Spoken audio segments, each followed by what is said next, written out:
Welcome to the Gump Report 85. I'm sure this has got to be 85. I'm shocked anybody's watched this damn thing. But if you're watching, thank you. Now, let's get down to the business of why this video is being produced. JD, I'm surprised JD talked about this because he never talks about any other promotion out of New Japan Pro Wrestling, AEW, and WWE. Only references Impact Wrestling as a joke when, let's be honest, even though he does joke around about Impact Wrestling, he knows there are people serious there, but he jokes about it all the time. But here we get about NWA. Now, I did my NWA Hard Times 3 review. Thank you for anybody who watched it. I thought maybe I might get 20 or 30 people watching it. I got over, 377 people. Being filmed today on Monday. 377, thank you. I didn't think I would get more than 10, maybe 20. Because I'm not like the big YouTubers out there, but a little brighter. I'm just glad you wanted to watch it. So what do we got here? Why am I making this video? Well, it's because of the backlash to a Tyrus winning the NWA World Heavyweight Championship. And if you want to know my thoughts on that, if I don't mention a little bit on this video, just watch my Hard Times 3 review. Know what I feel about him just exclusively being a champion. Not knowing if he's going to work or not. My reason why I'm glad they did it. But taking away from what I thought then, which I still kind of do now, what could be the actual reason the NWA and Billy or William Patrick Corgan had decided to actually slap the damn title on his ass? Now, we know that Nick, if you don't know, just in case you don't know, and I think a couple of my subscribers who did watch this were wondering when Nick Aldis was going to be back in the main title picture. He's not. He gave his notice to NWA on the 6th, or was it the 8th of this month? Either the 6th or the 8th of this month, he gave his notice through his contract, which gives him a 60-day notice clause that within a year, the only thing he has to do is give 60 days notice that he's going to be leaving the company. That was part of his contract. And he did do an interview with, I forgot what his, Northman's Wrestling. That's just a podcast. And he did talk about it. Now, I'm not going to connect it down below, and I'm not going to connect anything that I found online about this subject. There was only one website, and that's NoDQ.com, that talked about the backlash from the fans about Tyrus. But this is what I got from seeing what the talk that JD did, and seeing what NoDQ.com did not talk directly about Nick Aldis leaving the company because of how the creative differences was. But many people are very upset that Tyrus had become champion instead of being Matt Cardona, who tore his bicep because of it, and Trevor Murdoch, who not everyone was fond of him, but would rather see Trevor kept the title or Matt Cardona regained the title that he had to relinquish. This is what I've gotten the gist of. When it comes down to it, if anybody remembers how the NWA worked in 2019, it was a completely different product compared to now. And the reason I'm bringing this up is because of Nick. We all have known, if you watch NWA and most of those videos and podcasts that were done, including the 10 pounds of gold that Nick said in an interview, I believe was on the 10th or the 6th, that he produced a lot of those things on his own, not getting any extra money. He was editing it himself. Yes, they were filming it, but he did the editing himself and he wasn't getting paid for it. And he said, generally, I did it because it was benefiting me. It also benefited the company to a certain extent, but I was benefiting from it. So just like I've always said, if anybody don't know, wrestlers only think about themselves because this is still a business. They want to make money. Yes, they love the business, but they also love this. They also need this, particularly when they put their body through wear and tear. If they're doing this with no money, they're absolutely stupid. because sooner or later they're going to get hurt and they're going to need money. Whether they run the indies or if they go into Impact Wrestling, then NWA, AEW, WWE, MLW, it don't make a difference. Even GCW, every promotion they work for, they got to pay them something that can go towards the medical bills or their families so they can take care of themselves. That's the deal. Doesn't make a difference if you think it's fair or not. But as I said, Nick was producing the 10 Pounds of Gold series, and that was those video packages, those long stories. He did it because he, to a certain extent, wanted to help the company, but it was putting himself over.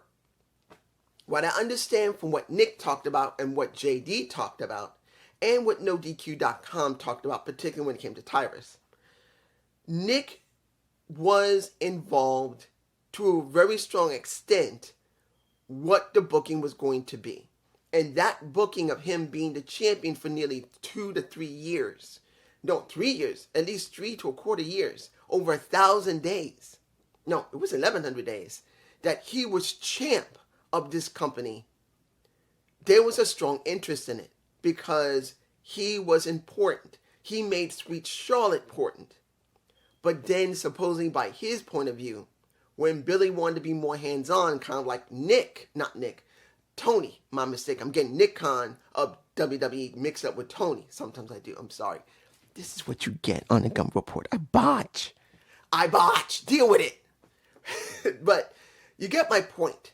Once Billy became more hands-on with the company, you see less and less of a Nick Aldis at the top, dropping down.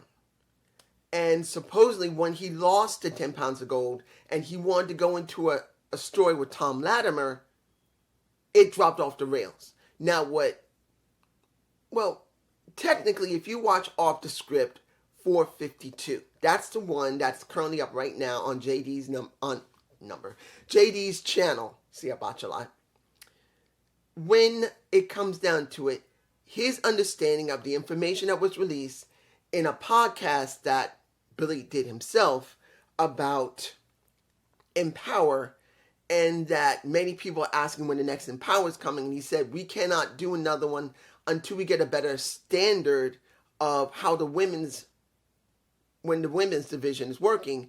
And JD, and I do partially agree, that when it came down to it, a lot of people had a lot of expectations.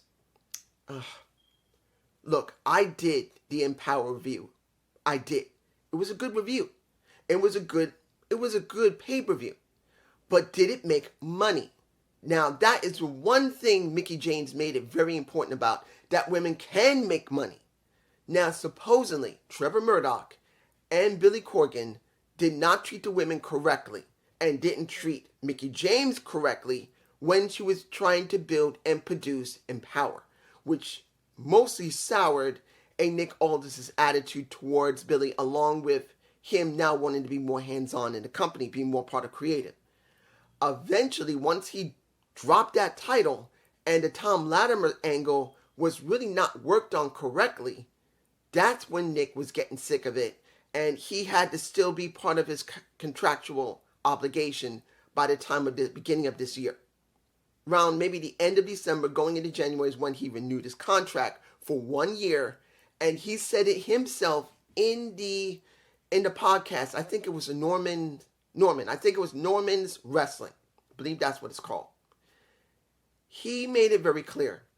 They gave me Billy, he's one who negotiated with it, a really good deal, a good amount of money, but a lot of respect when it comes in this contract of how I wanted it to stretch out for the year, of having some level of creative control, and how the contract can end, where I could have 60 days notice, where I can choose 60 days to give them notice, and they could have 90 days if they wish to close the contract before I do. He said that's one of the most amicable, most fair contract he's ever known, or ever has been known in professional wrestling, in his perspective.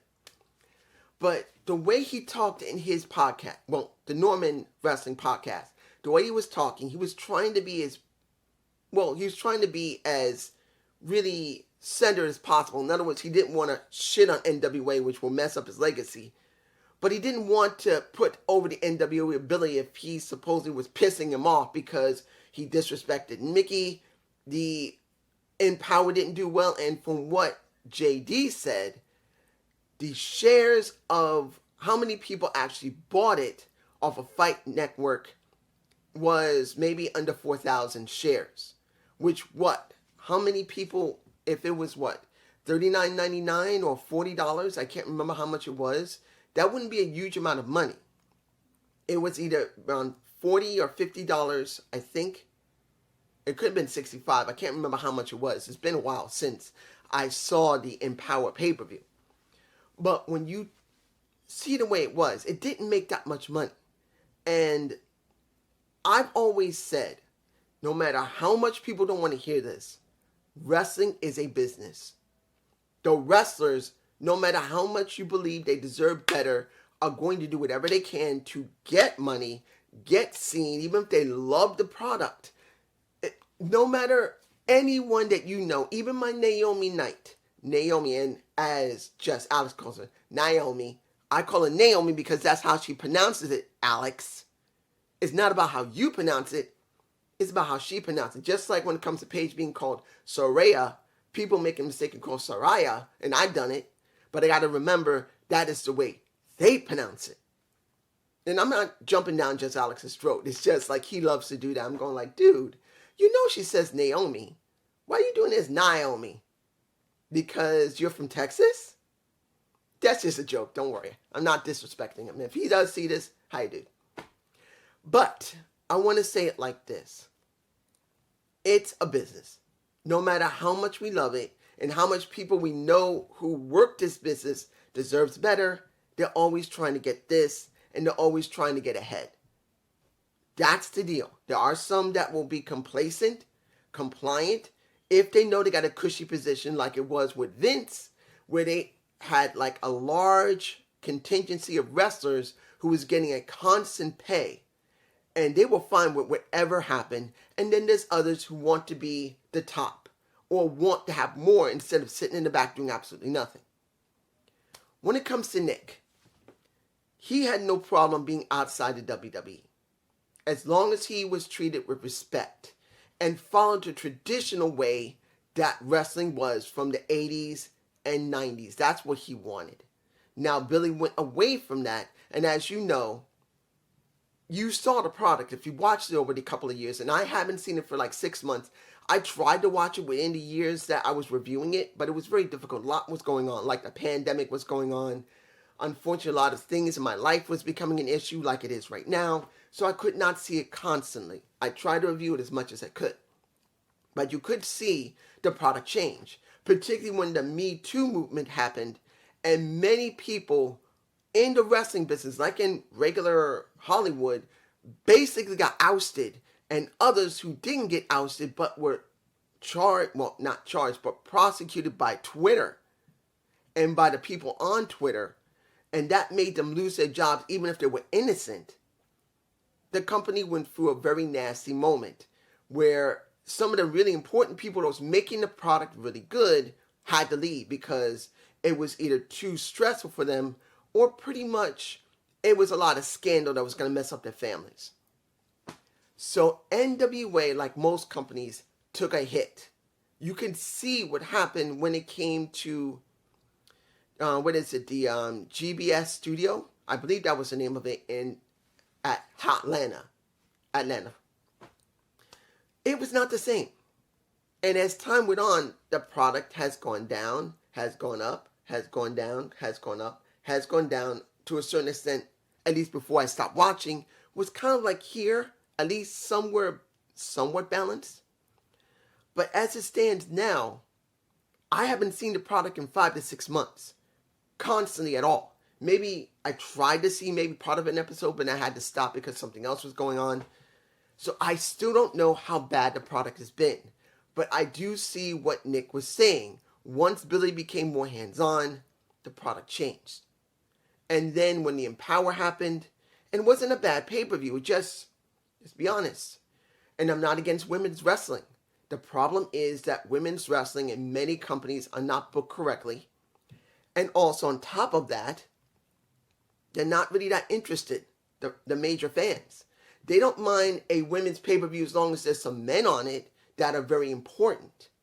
Because a lot of women are still not there when it comes to the star power. Now that's partially done because the promoters don't usually push them enough. Or they're just not that good. Not taking anything away from anybody, but look at Jade Cargill. Jade is a goddess. She has the look, she has the voice, but is she still seasoned? No. She is not ready for prime time, but you stuck her with a title that was brand new, and you were hoping that she would get put over by it, or she would put it over, and it was kind of a balance of both, but now she's reached a point that title needs to be stripped off her, and she needs to go away from it so she can grow, and they're not doing that. She's done the best she can with that title. The title had no prestige, and she tried to give it prestige on top of her trying very hard to get herself over. And being a champ of over almost 40 days, over 40 wins, not losing once since she's been on the main roster, she needs a change. So it's like that when it comes to the women's wrestling. They're trying to make it what it is, when really there's never been any build for it beforehand. So when it came to the women and Empower, you had a very good pay-per-view, which wasn't great, but it was a good one. But it really didn't make a lot of buys, because it all comes down to this. No matter how much you don't want to hear this, WWE, AEW, and Impact as well as NWA must have this to make it mean something. I think the most successful one that ever had anything great with women would have been in TNA, Impact Wrestling. Does it mean they got huge buys out of it? No, but that was the most strongest anyone has ever pushed women. I know WWE pushed women a lot, but they are a very large conglomerate, so they can take a hit if it doesn't make a huge amount of money whenever they put the women there. But Impact put them straight on there. Well, TNA did. They did. And they were known to be having the best women's wrestling and stories that existed. So supposedly, going back to the entire thing of what happened with Tyrus and Nick Aldis, this was the beginning for Nick to get upset and how things were. Now, Nick also said in the podcast that he spoke in, that was just a few days ago, that when it came to Billy, he went to his wife and spoke to her about how Nick wants more out of more control, wanted to be a champion again and wanted more control. And since Mickie James is Nick Aldis' wife, she told him. And that supposedly was really the beginning to end in Nick's mind, that he's already not treating my wife right along with Trevor. Now he's going to my wife saying that I'm taking too much, that I want too much. And then on top of this, he also said that Billy wanted him to convince Thunder Rosa not to go to AEW, to stay with NWA. Because she was working with NWA, if you don't know. At one time between 2020 to near 21, we had Thunder Rosa, who was working with NWA. I don't know if she was signed or not, but she was working with them. And Billy wanted to have Nick talk to her because he knew her. And in his words, I didn't want to get caught in the middle of that, because I didn't want to look like I was politicking. And I got to say this. The most he said before this, he told her that Billy wanted to talk to her. That's it. That's how he described it. But let's be honest here, and I'm not chewing out Nick, but who the hell you think you are? You know you politicked. If he was running most of creative from 2019, that's just when they went on YouTube and redid NWA's NWA Power.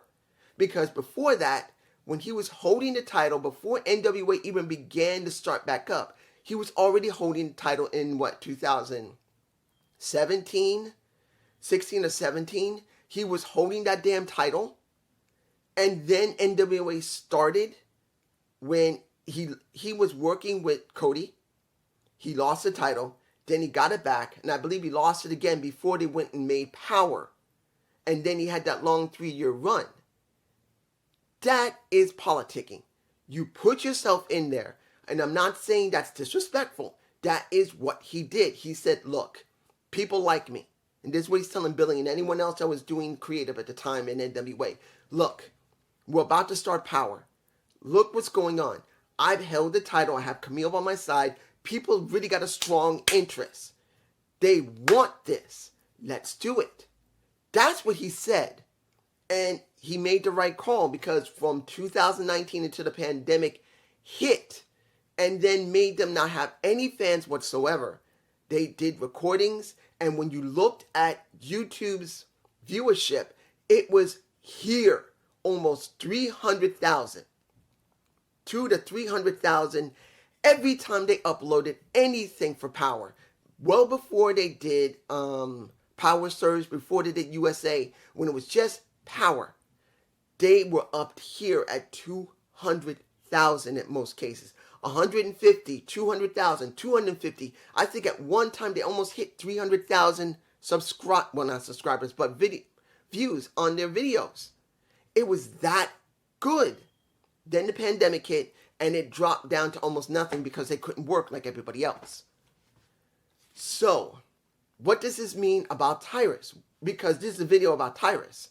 Supposedly, and this is JD's thought on this, the reason Tyrus won was to basically get back at Nick, saying, you know what?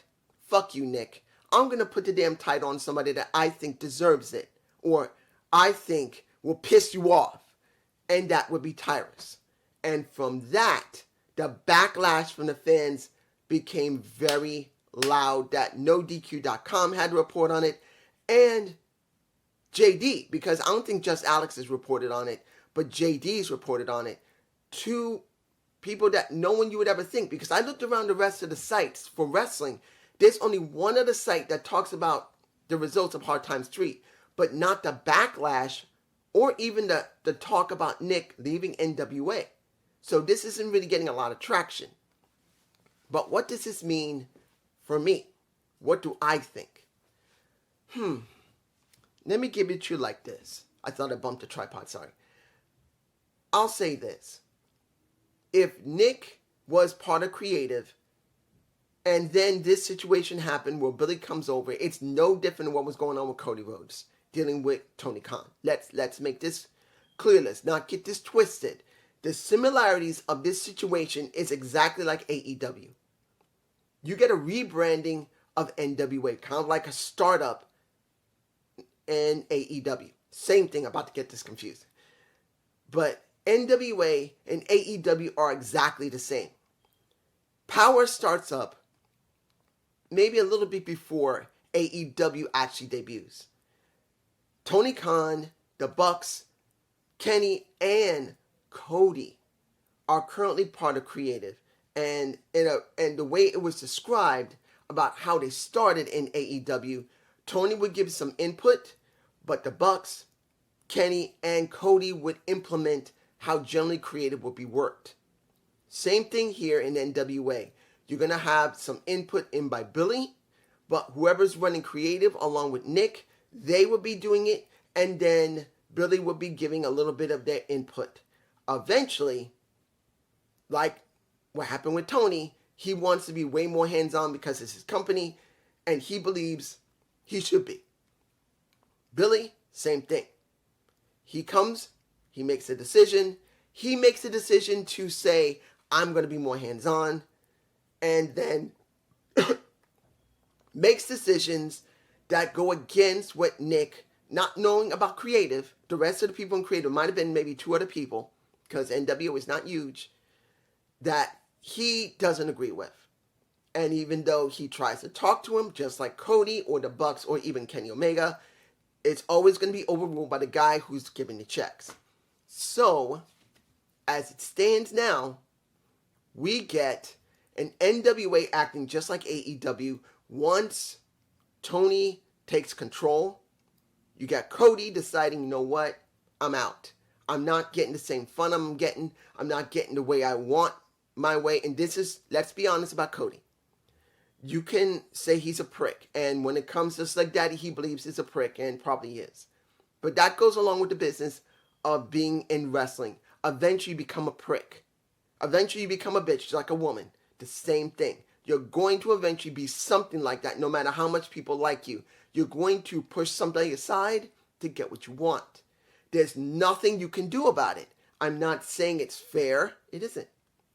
But that's the nature of the beast of pro wrestling.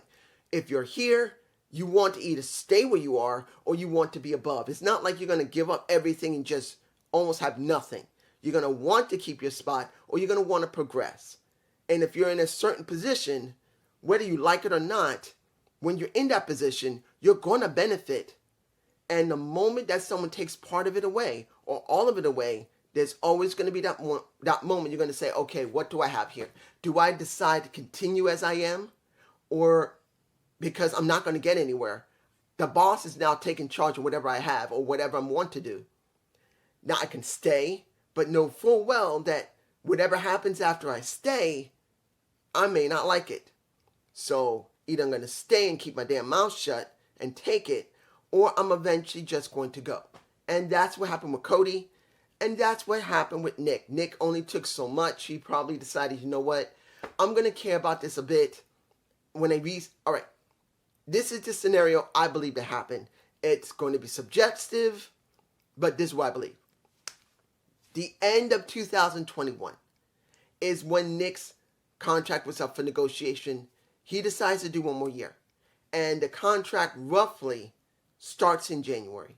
He's given a really good deal with good money and also a good ability to possibly have some type of creative control of his character and how to get out of the contract before its end.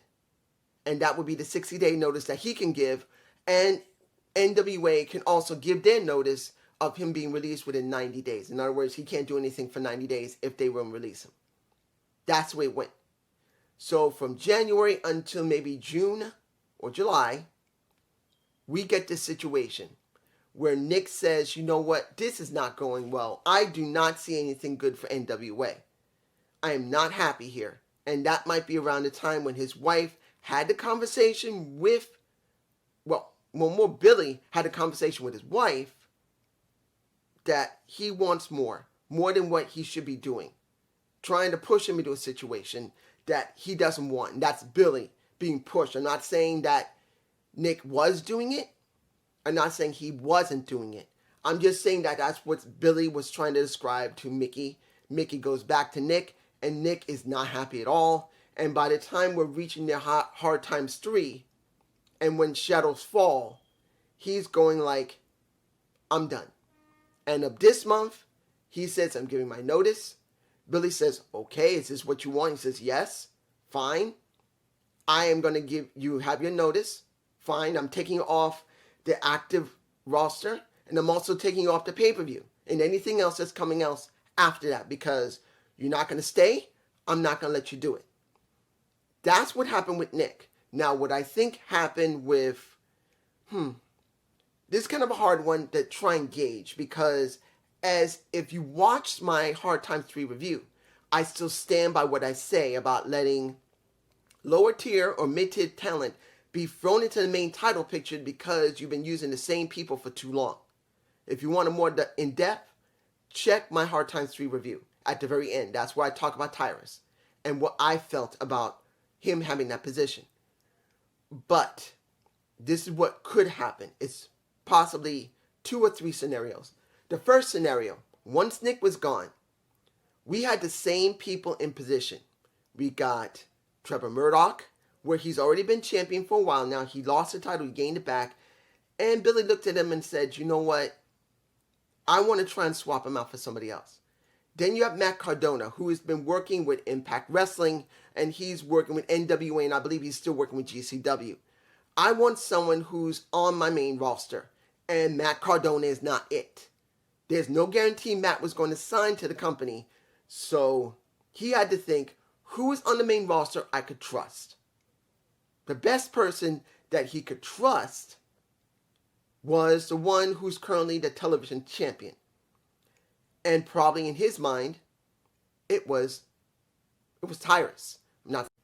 I'm not saying it was a great decision, but if he saw Tyrus as TV champ, he's consistently coming in. He's consistently trying to be as stable as he could, making it mean something for his crew. In other words, sports mania management and Church's money, trying to put over Marche Rocket, trying to put over Clearwater. I'm not saying he was. Just saying that's what's on Billy's mind. Trying to put over Clearwater, trying to put over Marche Rocket, trying to put over Black G's, working with Austin Idol as his manager, trying to do something with Scion, which he is now the national champion.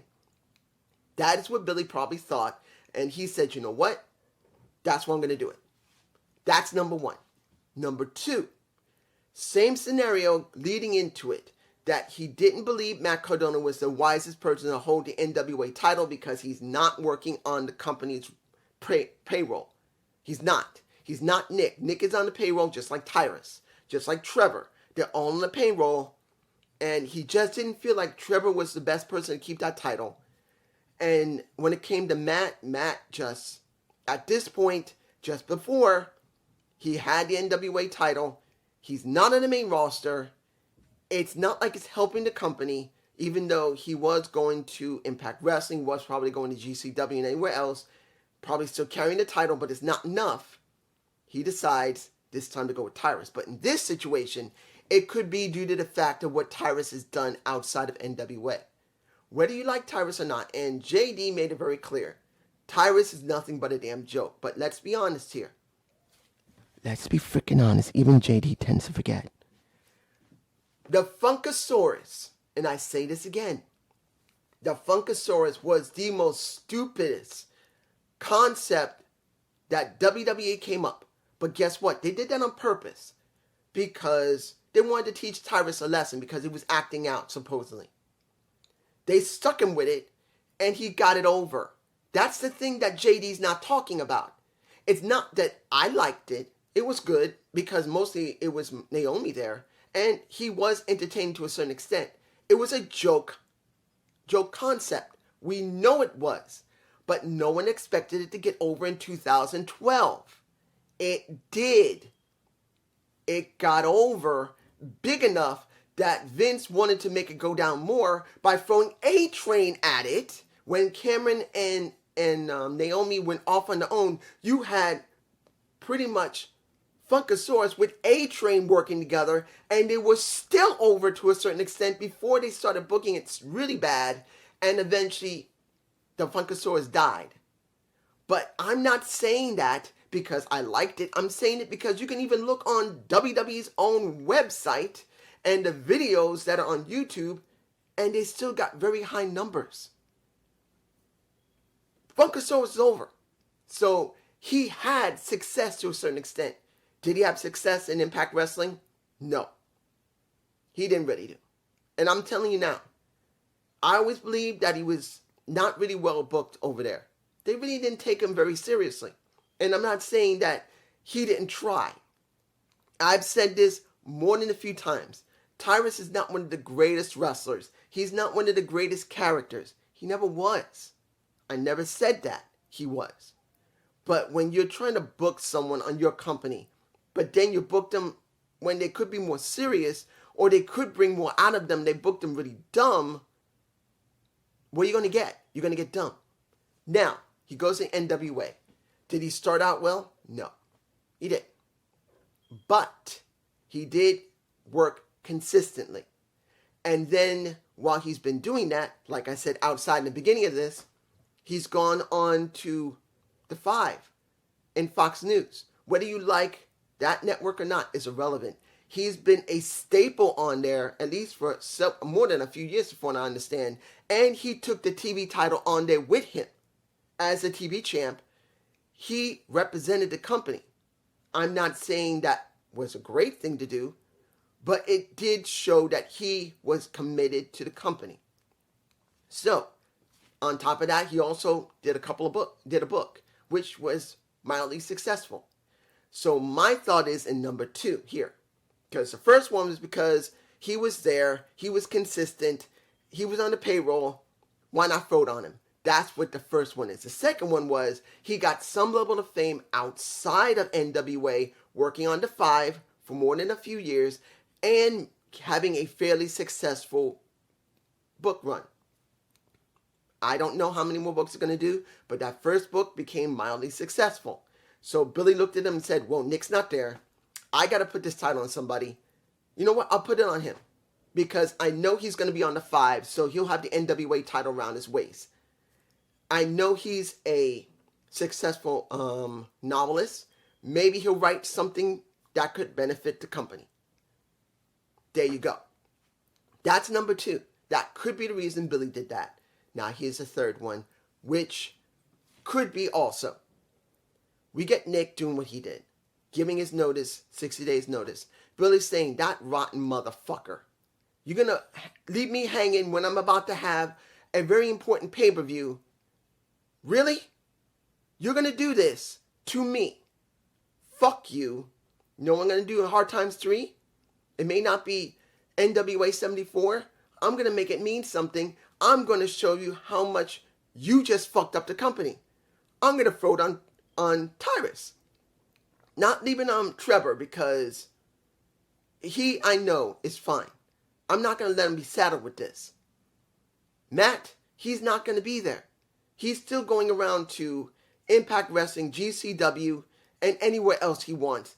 If he's not going to be part of my roster, he's not going to be under my payroll, I'm not doing it. So I'm going to teach him a lesson by doing what he did, giving me notice, and giving me flack because of the decisions I've been making. I own the damn company. I can choose whatever I want. Just because you're not in creative anymore doesn't mean you have the right to be attitudey towards me. You know what I'm going to do? Matt's not with the company. I can't just throw it on him again because I want someone constant there. I'm not leaving Trevor with the title either. I care more about Trevor than I care about you. So what I'm going to put Brodus on there, make it look bad, and blame you for it. Because you're the one that should be doing this and doing it the way I wanted it. That could be the third and final one. Now, is any one of those scenarios possible? Yes. In fact, it could be a combination of all three. When we see Billy, if you're going to say, could this all be real? Could all of what I said could be possible? Yes.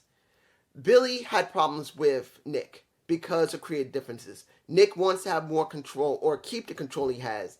Billy wants to take that control and maintain that control the way he sees fit. Nick and him have really a divide. Eventually, after what was being talked about by his wife, right before Hard Times 3, he gives his notice. He says, that bastard did this to me, and I've been trying to work with him. You know what? Screw this. I'm not going to do it. You know what I'm going to do? I'm going to give the title to somebody else. When it comes to Trevor, he was supposed to drop it. And I don't want Trevor to have it now anyway. I need someone new. Matt? No. Matt's not part of my company. I already let him run with it. I need someone new.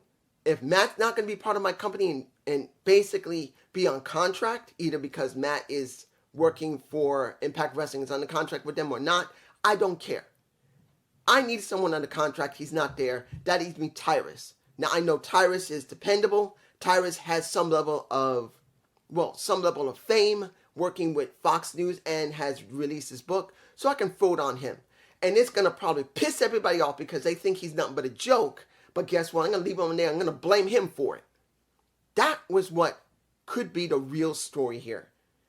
That Nick had his rights to have a little bit of a gripe because of how the product has changed. Billy, he wants more control, not because he's egomaniac, but because he owns the company. He really wants to care, and he doesn't want someone to take full control of what he's doing. Once they couldn't work together, you get the scenario that I said. The first one, because Billy believed that he was dependable, and that was Tyrus. The second one, because Billy believed not only was he dependable, he had some level of fame working with the 5 and had released a fairly successful book. The third one was because he just wanted to stick it to Nick, saying, I'm going to throw it on him, and if anything goes wrong, I'm going to blame you. And the fourth and final one, which I think might be all of them, this is what you get. This is my point of view on it.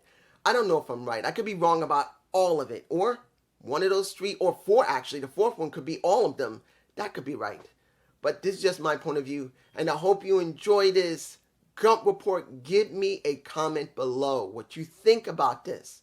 In fact, when you see this video, you'll see that the Gump report will probably not have the title there. It'll be switched. I'm going to try something different because I don't think anybody even can find this video, because instead of me putting fan backlash because of Tyrus as champ, I'm going to reverse and see what happens. Peace.